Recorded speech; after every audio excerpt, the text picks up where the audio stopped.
One Piece chapter 1017 has finally dropped, and man oh man was it a fantastic chapter. With so much packed information and action in this chapter, there is a lot of things that this chapter alone could lead to. This is what I was waiting for after the break from last week.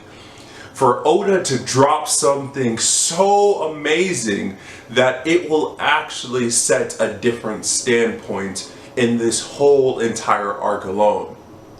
Guys, if this is your first time viewing one of my videos, please like and subscribe and follow me. Man, it will help me out a lot. I'm going to be coming out with more videos and being a lot more consistent with it. I have been busy, but like I said, I'm going to try being more consistent with it. So let's get on to the video. Now, the first thing that we have to talk about is something that I've actually been seeing a lot with the last few chapters, and that is the amount of morale that has been actually spreading around.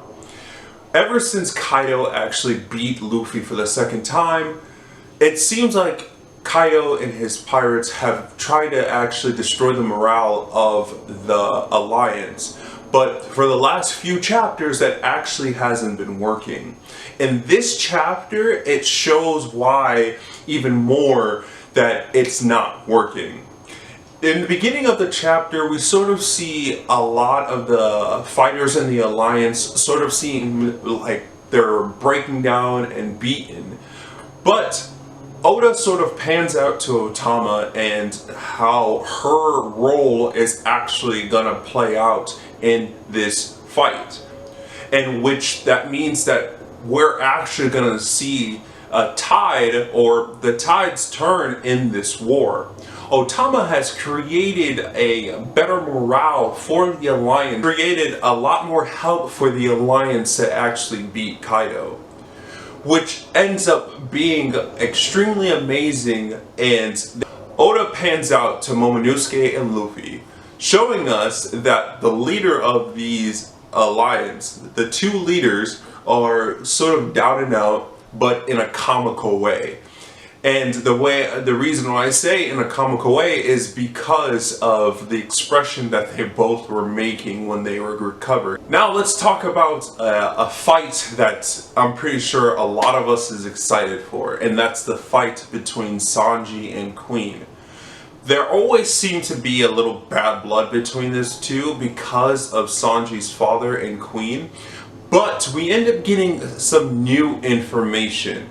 I'm not quite sure on what this information is about. It's either the name of the group or a specific topic or a specific experiment that was actually doing in the past, and that is MADS. MAD seems to be something, or like something similar to SAD, S-A-D, but I'm planning on making a video in the next couple of days to pretty much break down what I think it is, because I do believe that we've had sort of a hint of what MADS could actually be. Besides that, the fight between Sanji and Queen could be something very major. Queen is finally showing his hybrid form and what modifications he actually has done to his body. For some reason, I feel like this is going to tie in to the same sort of technique or abilities that Sanji is using with his raid suit. Of course, we'll end up getting a lot more information in the future, but this alone, man, this is exciting, and it creates a whole new possibilities of what this fight and the amount of information that we are actually getting. A person that's also been playing a great part in the Alliance is Chopper. Chopper, we all thought was going to end up going against Queen. It didn't make that much sense, but we actually thought that was actually happening. And now Chopper is sort of down and out.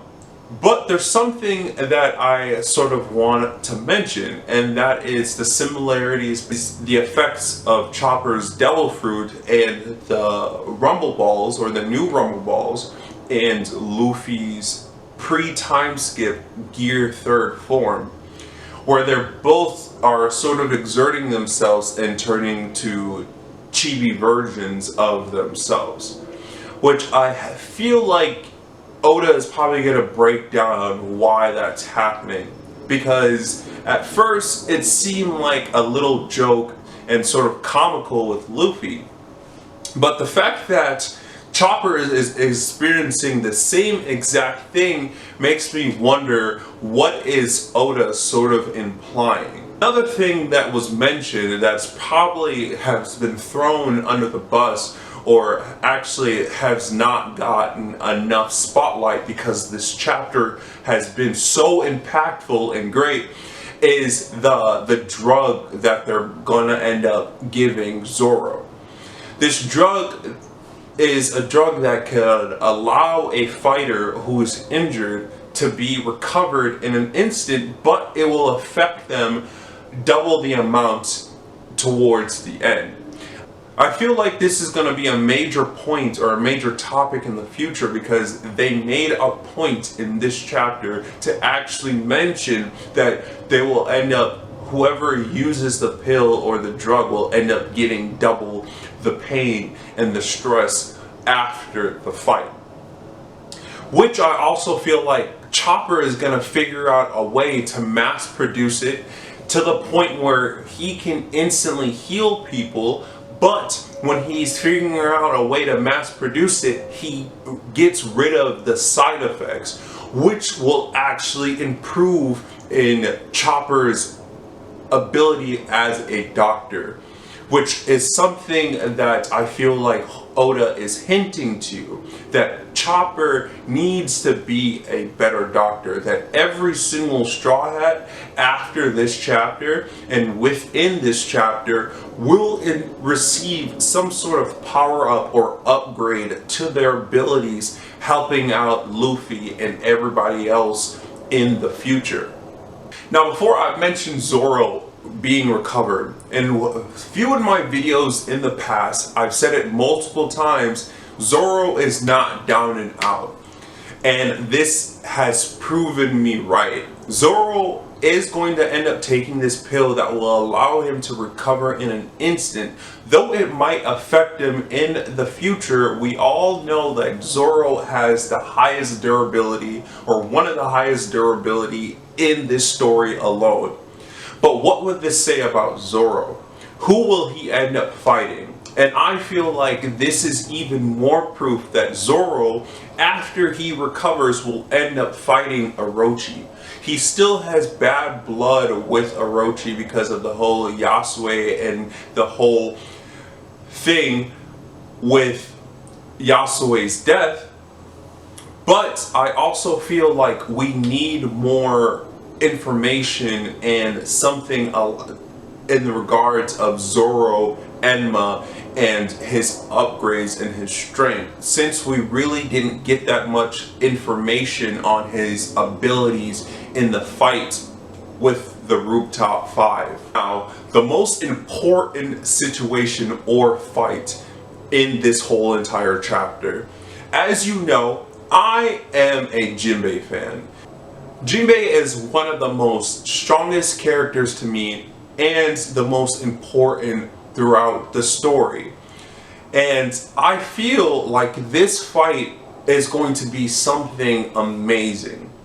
So let's talk about the fight between Who's Who and Jinbei. Within this fight, we learn a lot of information, and the information that we've learned from this fight alone is so impactful that this is exactly what I was waiting for. Who's Who ends up turning out to be an ex-CP9 agent and a rival and a possible stronger fighter than Rob Lucci, the great Rob Lucci. We end up getting more information on why Who's Who ends up sort of being part of Kaido's crew, but the way that he ends up losing the Gum Gum fruit creates a whole new possibilities. Also, a lot more information that I'm going to be talking about in another video about Shanks. This part of the chapter creates a whole new information, not only about who's who, the Gum Gum fruit, but Shanks. Shanks is the key person here, and I feel like Oda is referring to something when it's coming on to Shanks. Who's Who has mentioned that he lost the Gum Gum fruit and was put to jail, or put in prison. And it implied that he broke out of prison, but I'm not quite sure on which prison.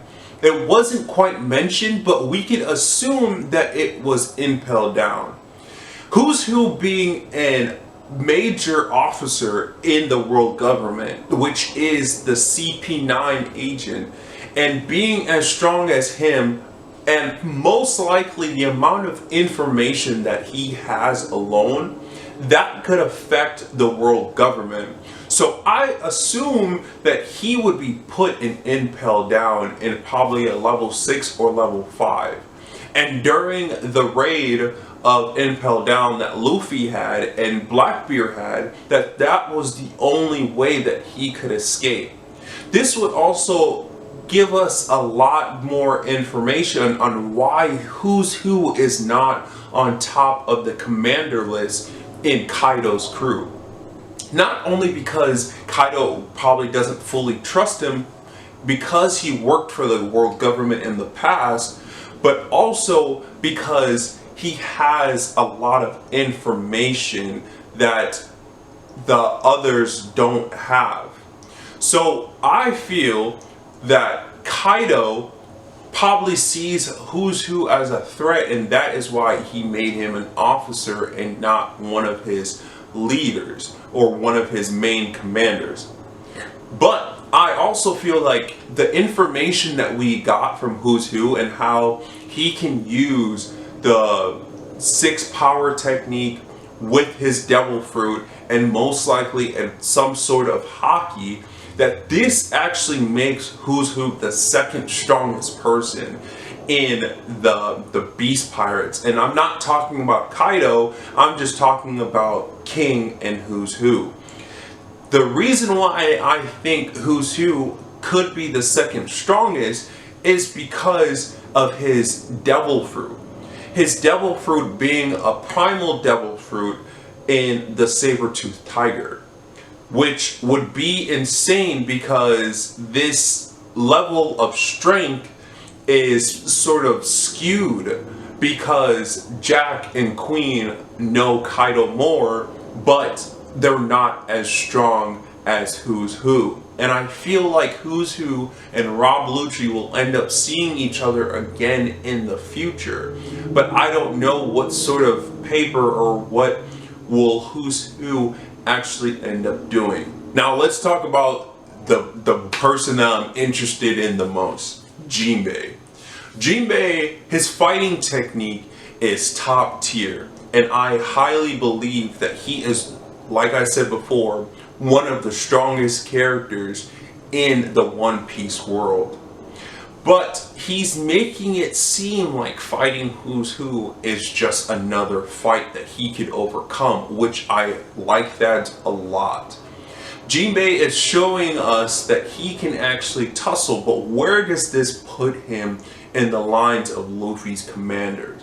Well, I am planning on doing a more in-depth video on Luffy and his commanders, because I feel like this chapter and the previous chapter sort of shifts the actual positioning of everybody in Luffy's crew.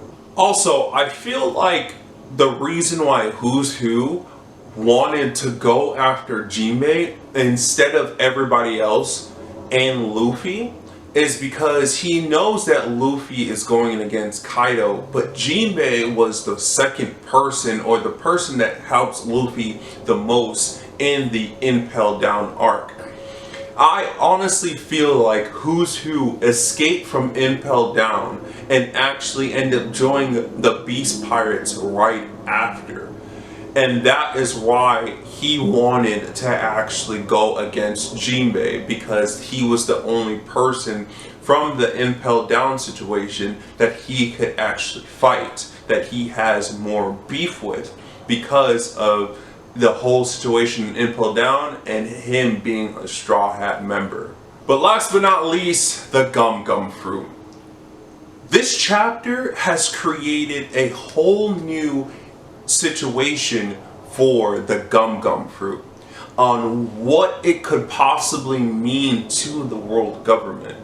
For the world government to actually transport the Gum Gum Fruit means that somebody or someone thinks that the Gum Gum Fruit is one of the strongest fruits out there.